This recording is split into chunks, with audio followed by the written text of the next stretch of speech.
Good afternoon, all. My name is Deepika. I'm studying in 9th class. నేను ఎంచుకున్న అంశం పేరు పూర్వపల్లి ప్రజెంట్ పల్లి. పూర్వపల్లి అంటే పూర్వంలో గుడిసెలు ఎడ్ల బండ్లు అవి ఉండేవి. పూర్వంలో రోడ్డు ఏమి ఉండేవి కాదు, మట్టి రోడ్లు ఉండేవి. పూర్వంలో మనుషులు నీరు తాగాలన్నా బావి దగ్గరికి చెరువుల దగ్గరికి వెళ్ళి వాళ్ళు నీరు తీసుకునేవారు. పూర్వంలో రైతులు పంటని పండించాలంటే రసాయితలు ఎరువులు అవి ఉపయోగించేవారు. ప్రస్తుత పల్లెలో సీసీ రోడ్లు ఉన్నాయి. పూర్వపల్లెలో ఎడ్ల బండిలు ఉండేవి, కానీ ప్రస్తుత పల్లెలో ట్రాక్టర్లు ఉన్నాయి.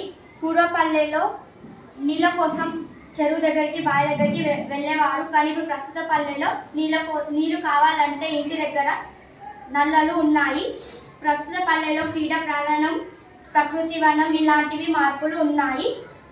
దీన్ని బట్టి మనం ఏమర్థం చేసుకోవాలంటే ఎట్లాంటి ఏమి చేసినా కానీ ప్రకృతికి ఎడ్ల క్రియేట్ చేయకూడదు.